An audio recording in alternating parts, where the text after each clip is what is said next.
संत समागम एखादे परे व्हावे त्याचे द्वारी शान याती तेथे राम नाम होईल श्रवण घडेल भोजन उच्चिष्टांचे कामारे बटेक सेवका सेवक दीनपणे रंग तेथे भले तुका मने सर्व सुख त्या संगती होईल पंगती संताची भाविकांनी अगदी आग्रहास्तव आणि आमचे विशेष यजमान असणारे गुरुजी पोळेकर महाराज यांनी आग्रहाखातर मला सेवा करण्याची संधी दिली त्याबद्दल मी सर्वांचे वारकऱ्यांचे आणि विशेष आमच्या गुरूंचे आभार व्यक्त करत आहे।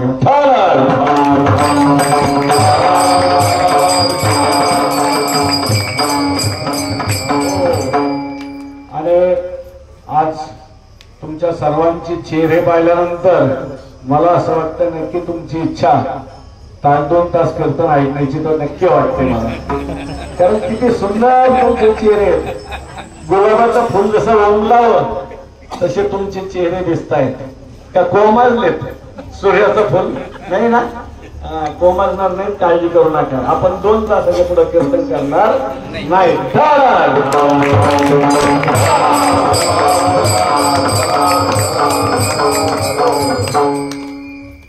आपण जीवनामध्ये एक महत्वाच्या विषयाला हात घालू आणि लवकरात लवकर सेवा सोडणार आहे, तुम्ही काळजी करू नका, कारण मी खूप जमलेलो आहे। परंतु लय लवकर सोडली तर ते बी योग्य वाटणार नाही, कारण इतक्या लांबून प्रवास करत आलोय मी, 7 मुक्काम झाली तिथपर्यंत येण्यासाठी माझी, मग इतक्या लवकर सोडून कसं जमल? कमीत कमी थोडा कष्ट निघाला पाहिजे ना।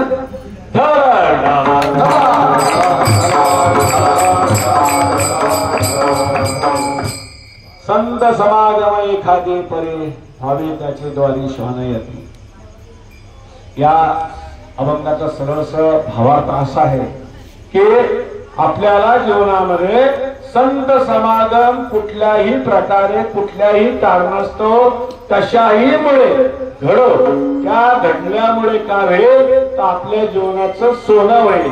नवे नवे आपण या मृत्यू लोकामध्ये जो जन्म घेतलेला आहे त्या मृत्यू लोकामध्ये जन्म घेतल्याचं सार्थक होईल, म्हणून या ठिकाणी सांगताय संत समागम एखादी बरी, आणि पुढे सांगतात व्हावे त्याचे द्वारी श्वान येते, म्हणजे त्या संतांचा समागम घडण्यासाठी भले त्यांच्या दारामध्ये आपल्याला कुत्रा होण्याची वेळ आली तरी चालेल, का संत समागम त्या ठिकाणी आपल्याला घडतोय आणि त्याचे काय होईल?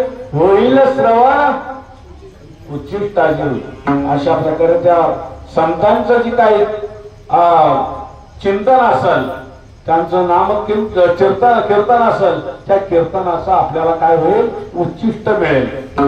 आणि 3ऱ्या चरणामध्ये सांगतात कामारी पटीत सेवेचा सेवक तीनपणे रंग तेथे भले, म्हणजे काय की आपण जी काही करतोय ती सेवा अशी करावी संतांच्या ठिकाणी गेल्यानंतर की एक रंग व्हावं, दीन व्हावं, लिनता असावी, नम्रता असावी, या सर्व गोष्टी आपल्या जीवनामध्ये याव्यात। नाहीतर संतांच्या ठिकाणी जायचं आणि सेवा करत असताना सांगायचं सगळं मी करतोय, काय येतंय हो? त्यांना काही येत नाही, मी म्हणून ते या भावनेने जर तुम्ही संताजवळ गेले तर तुमच्या जीवनामध्ये कधीही उद्धार होणार नाही, केलेली सेवा तुम्हाला पावणार नाही। म्हणून दीन रंग तेथे भले, असं दिनासारखं राहावं, रंगासारखं राहावं, नम्रता असावी, लिनता असावी, अशा प्रकारचं या असणाऱ्या अभंगामध्ये सांगितलेला उपदेश।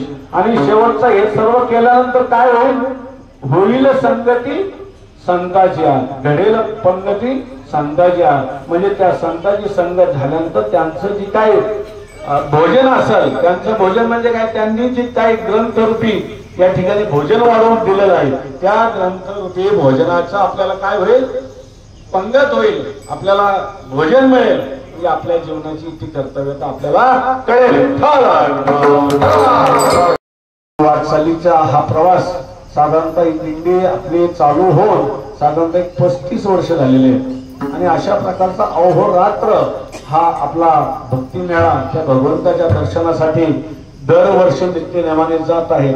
आणि याच्यातले जवळजवळ माझ्या माहितीप्रमाणे 50% वारकरी तर असे आहेत की ते आमचे नित्य दरवर्षीचे वारकरी आहेत, त्यांना कुठल्याही प्रकारचं आमंत्रण द्यावं लागत नाही, सांगायला जावं लागत नाही। अगदी चातकाप्रमाणे जसं चातक पक्षी त्या असणाऱ्या पावसाची वाट पाहतो तसं 2 महिने 3 महिने अगदी या असणाऱ्या आमच्या वारकऱ्यांना काय लागतो? टकळा लागला, टकळा पंढरीचा, जावे पंढरीशी आवडे मनाशी, कधी एकादशी आषाढी। अगदी 2-2, 3-3 महिन्यापासून हे सर्व वारकरी वाट पाहतायत की कधी त्या भगवंताकडे आम्हाला जाण्याचा योग येईल। आणि कधी आम्ही त्या भगवंताला एकदाच भेटू. कारण काय सांगितलंय पंढरपूर, काय सांगितलंय माहेर, माझे माहेर पंढरी. आणि अशा प्रकारचं या भगवंताचा या स्वरूप, भगवंताचं स्वरूप कसं वर्णन केलेलं आहे. सर्व सुखाचे आदर बाप भूमा देवीवर, सर्व सुखाचे आनंद आदर महेश आनंद झालं. अशा प्रकारचं सर्व संतांनी त्या भगवंताच्या स्वरूपाचं वर्णन केलेलं आहे. आणि भगवंताचं स्वरूपच सुखाचा असल्या कारणाने आपल्याला त्यांची ओढ लागते.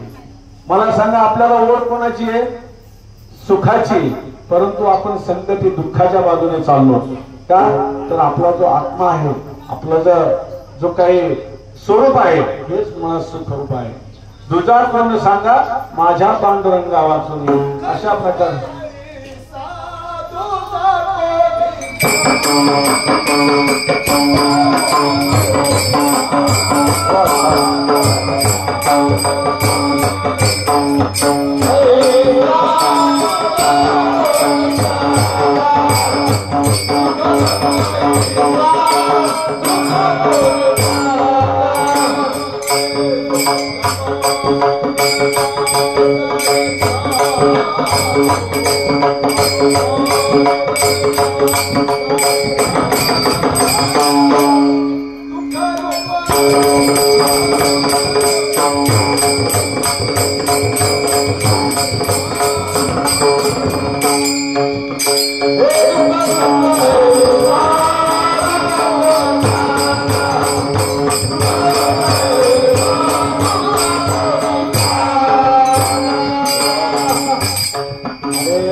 सुंदर टाळकरी 100 आपल्याला साथीला असल्यानंतर अगदी मला नाही वाटत की लवकरच सेवा आपली थांबेल म्हणून. अगदी 100 जात आहेत. छान आमचे किरण बाबा या ठिकाणी मृदंगाचे साथ देत आहेत. आमचे असणारे गुलगे महाराज यांनी विनाची सेवा करतायत.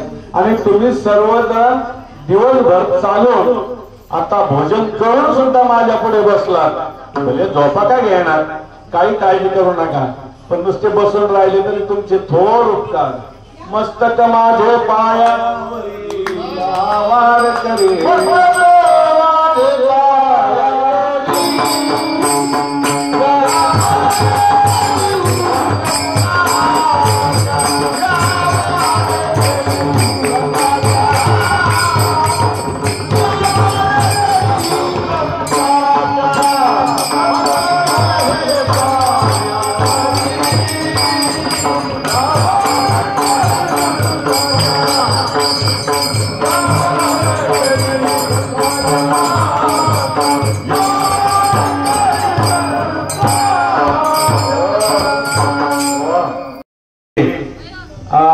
शांती भाऊ महाराज ओढळ आणि त्यांची आई आणि वडील हे दोघेही या ठिकाणी दिंडीमध्ये थोडासा सहवास मिळावा, संत समागम मिळावा.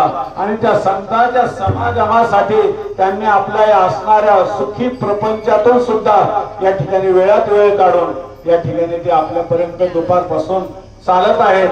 अशा प्रकारचे. आणि तुम्हाला आता एक अतिशोक्ती वाटेल आणि त्यांच्या तोंडावर आपण कौतुक करू नये, परंतु आम्ही साधारणतः 15 वर्षापासून पाहतोय की घरी आई वडिलांची सेवा कशी करावी ही केवळ फक्त आमचे शांती भाऊ करून शिकावं.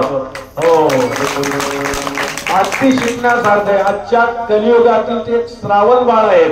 तुम्हाला सांगतो, आई वडिलांनी थोडीशी इच्छा प्रगट केली की आम्हाला पंढरपूरला जायचं, चला. बाकीचे ऑफिसचे काम सगळे सोडून दिले, दोघांनाही पुढे बसवलंय आणि मस्त आपल्या या आनंद वारीचा आनंद घेत पुढे चाललेले आहेत.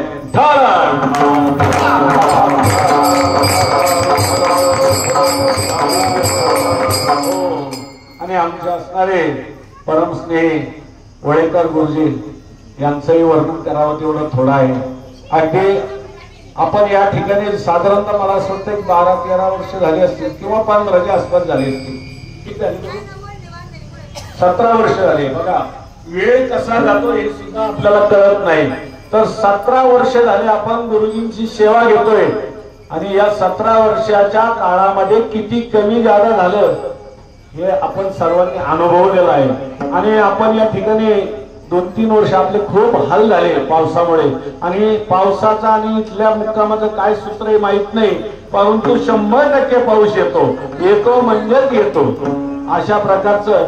मग ते गुरुजींच्याही लक्षात आलं की आपल्या वारकऱ्यांची या ठिकाणी काय होत गैरसोय होती, म्हणून त्यांनी या ठिकाणी लाखो रुपये घालून आपल्यासाठी एक टेंट उभा केले, आणि या टेंटचा कुठलाही उपयोग नाही त्यांना वर्षभर, केवळ आपल्या वारकऱ्यांसाठी त्यांनी हे टेंट उभा केले. सर्वांनी टाळी वाजवायला.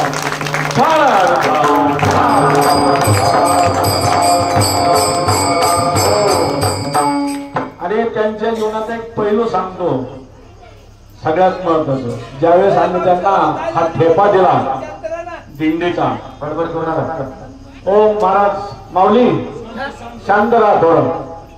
आम्ही ज्यावेळेस त्यांना दिंडीचा ठेपा दिला त्यावेळेस गुरूंच्या गळ्यात माळ नव्हती. गुरूंना या परमार्थाबद्दल कुठलंही काही माहित नव्हतं, कारण ते गुरुसेवेमध्ये शिक्षक होते. ज्यावेळेस आम्ही आल्यानंतर 1-2 वर्ष गेल्यानंतर त्यांनी सर्व चित्र पाहिलं, आणि आमचे असणारे गुरुस्थानी असणारे हरिभक्त परायण पांडुरंग महाराज एखादी बरे भावे त्याचे द्वारी श्वान येते, अशा प्रकारचं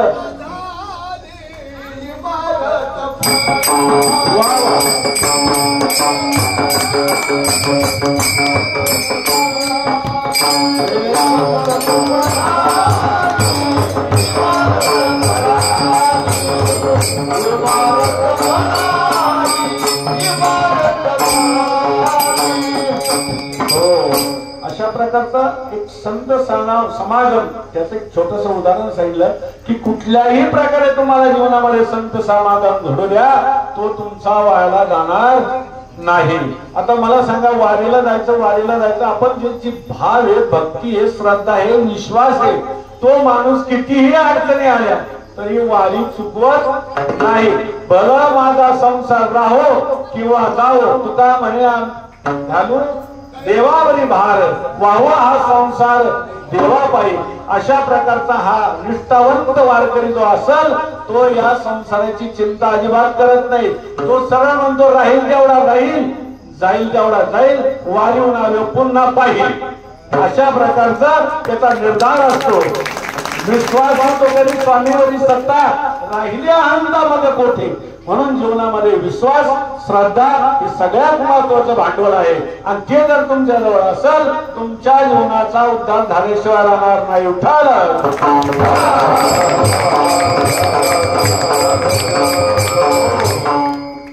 तुम्हाला एक छोटस उदाहरण सांगतो.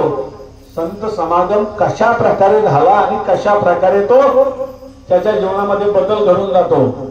आपले असणारे मवाळ जे तुकाराम महाराज यांच्या 14 टाळकऱ्यांपैकी एक आहेत,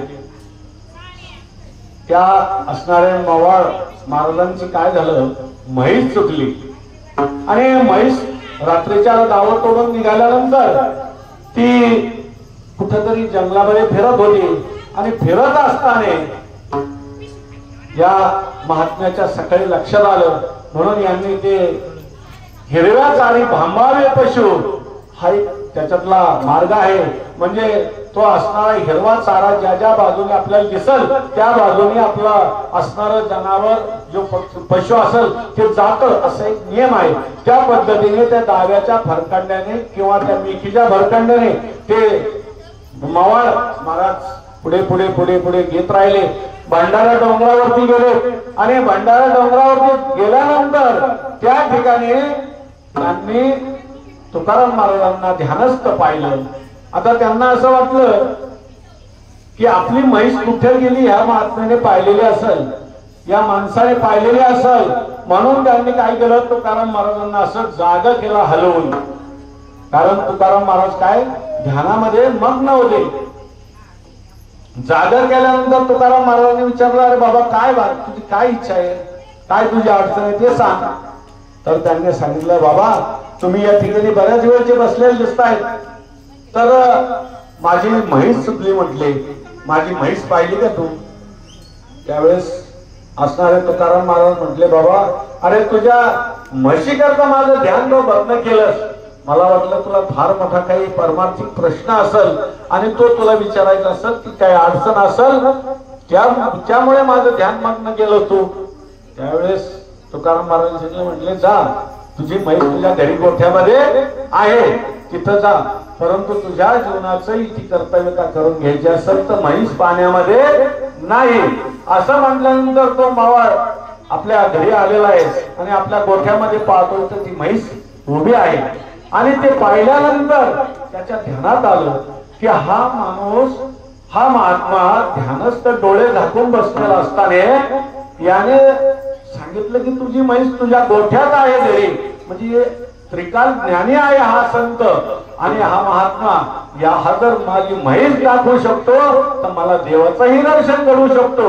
म्हणून हा निर्धार करून तो असणारे मवाळ पुन्हा त्या असणारे तुकाराम महाराजांकडे गेले, त्यांचे चरण धरले, म्हटले महाराज आता मला म्हैस नको, आता मला देव पाहिजे.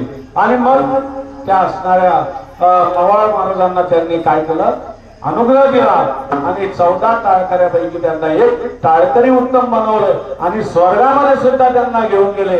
अशा प्रकारे या संत समागमाचा काय होतोय, जीवनामध्ये फायदा होतोय.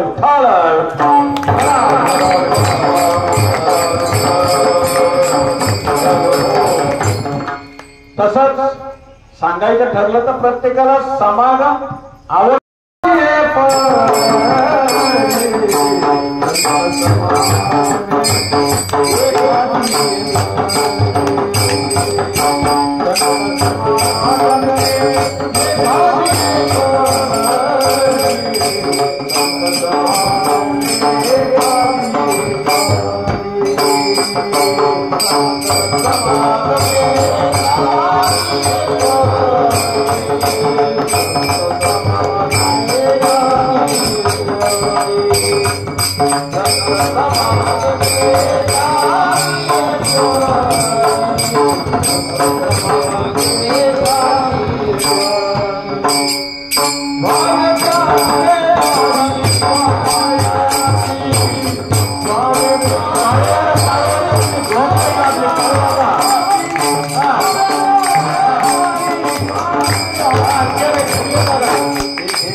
अतिशय सुंदर, खूप अगदी मनापासून वाटतंय यांचं गायन आणि माझं कीर्तन रात्रभर असंच चालावं. भलं तुम्ही झोपा काय येणार बसल्यावर. अशा प्रकारचा हा सुंदर योग जुळून आलेला आहे आणि अशा प्रकारची आपली ही सगळी संगती त्या अगदी नव भगवंतानेच घालून दिलेली. म्हणून हा सर्व आनंद या ठिकाणी आपण उपभोगत आहोत आणि आनंदाची आपण वर्षभर वाट पाहतो. आमचे शांती भाऊनी सुद्धा आम्हाला वर्षभर फोन करताय, कधी दिंडी येईल, कधी दिंडी येईल, कधी दिंडी येईल. इतका आनंद प्रत्येक आपले जेवढे ठेपेवाले, जेवढे अन्नदाते अगदी सर्व मनापासून भरभरून आपल्यावरती प्रेम करत आहेत. आणि जीवनामध्ये संत संगती लाभल्याचा फायदा काय होतो आणि त्याच्यासाठी कष्ट घ्यावे लागले तरी चालताय. संत संगतीने थोरला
संत संगतीने थोर लाभ झाला, मोह निरसला मायाधिक. अशा प्रकारच्या या संतांच्या संगतीचा आपल्या जीवनामध्ये फायदा होत असतो. आता तुम्हाला सांगतो, मी या ठिकाणी उभा आहे कीर्तनासाठी, म्हणजे इतका सहजासहजी उभा नाही. जसं एखादा दगड देव घडवत असतो, म्हणजे वडारी घडवत असतो, त्यावेळेस त्याला अनेक क्षणीचे घाव सहन करावे लागते, त्यावेळेस त्याची मूर्त तयार होत असते. म्हणून त्या पायरीचा दगड त्या असणाऱ्या मूर्तीला विचारतो, अरे सगळे माझ्यावरती पाय देऊन जातात आणि तुझी पूजा करतायत, तुझ्या गळ्यात हार घालतायत, याचं काय कारण? तूही दगड आहे, मीही दगड आहे. मग त्यावेळेस त्या मूर्ती बोलते त्या पायरीच्या दगडाला, अरे बाबा, ज्यावेळेस वडाराने तुला घडवायला घेतलं त्यावेळेस तू घाव सहन करू शकला नाही. काय? त्याचे घाव सहन नाही केल्यामुळं तू आज पायरीला आहे आणि मी ते सर्व घाव सोसले म्हणून मी आज मूर्तीच्या ठिकाणी आहे. तसं आमचे असणारे पांडुरंग महाराज घुले यांनी आम्हाला जीवनभर घडवलंय. प्रत्येक टाकी ते घाव नवे नवे ते काय काय बोललेत आम्हाला, काय बोलतायत ते सर्व आम्ही सहन करतोय, पण केवळ संत संगतीसाठी. आणि आज आमच्या पूर्ण परमार्थासाठी अगदी तुम्हाला सांगतो, माझा परमार्थ पूर्ण त्यांच्यामुळे आहे. नम्र झाला भोता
हा संत संगतीचा महिमा असतो. मला सांगा, आज माझी कुठलीही पात्रता नाही, मी तुमच्या पुढे उभा राहायचं, फेटा बांधायचा, कंबर बांधायचं आणि तुम्ही सर्व वारकरी मोठमोठे अधिकारी आहेत आणि माझ्या पुढे तुम्ही बसलात आणि तुम्ही मला श्रवण करताय.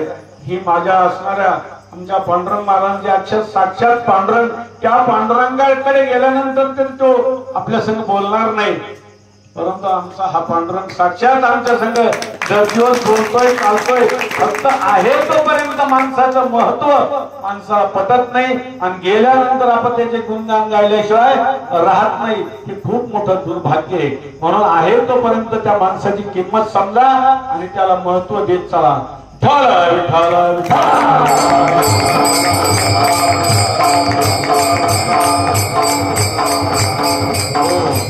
आणि आपल्याला कुठेतरी आपल्या जीवनाची इति कर्तव्यता व्यवस्थित करायची असेल, व्यवस्थित घडी बसवायची असेल तर त्यासाठी नियमाची गरज आहे. आणि आज ते जरी आपल्याला थोडस वाकडं तिकडे बोलतात, आम्हालाही राग येत नाही असं नाही, परंतु आम्ही जसं थोडं सहन करतो तसं तुम्ही सगळ्यांनी करा. आणि ते काही त्यांच्या फायद्याकरता बोलत नाहीत, ते आपल्यासाठीच बोलतात. अरे रांगेत चाला, शिस्तीत चाला, रामकृष्ण हरी म्हणा. ज्या वेळेस भजन होईल, काकड्यामध्ये असेल, हरिपाठात असेल, मध्ये चालताना ज्ञानोबा तुकाराम असेल, त्यावेळेस सर्वांनी नामजप करावा. कारण आपण या सर्वांचं जे आज अन्न भोजन घेत चाललेलो आहोत, जर आपण आपल्या जीवनामध्ये जर कुठलं नामचिंतन केलं नाही, दिंडीमध्ये आलो आणि नुसतं जेवण करायचं, झोपायचं, चालायचं, तर तुम्हाला कोणीच काही म्हणणार नाही. पण केले कर्म झाले त्याची भोगा आले. आपण जे काही कर्म करतो तेच आपल्या वाट्याला येणार आहे. म्हणून प्रत्येकाने जर वाटत असेल आपली दिंडी, आपली वारी सफल व्हावी, तर प्रत्येकाने आपल्या जीवनामध्ये हे नियमाचं पालन करायचं. सकाळची उठल्यानंतर ज्या वेळेस आपल्या दिंडीमध्ये भजन होईल त्यावेळेस आपण भजन म्हटलंच पाहिजे आणि आपण शिस्तीचं पालन केलं पाहिजे. आपली सर्व दिंडी शिस्तीतच आहे, त्याचा मुद्दा नाही, परंतु आणखीन आपण त्याला शोभा आणावी. जसं दुग्ध शर्करा योग म्हणतो, तसं आपण त्या दुधामध्ये आणखीन साखर, केशर टाकावं आणि त्याची गोडी वाढवावी. अशा प्रकारचं अगदी बोलण्यासारखं भरपूर आहे, परंतु आता तुम्हाला त्रास देणं मला योग्य वाटत नाही. कारण योग आला परत आपल्याला कीर्तनाचा, तर आपण पुन्हा विराजील सेवा करू.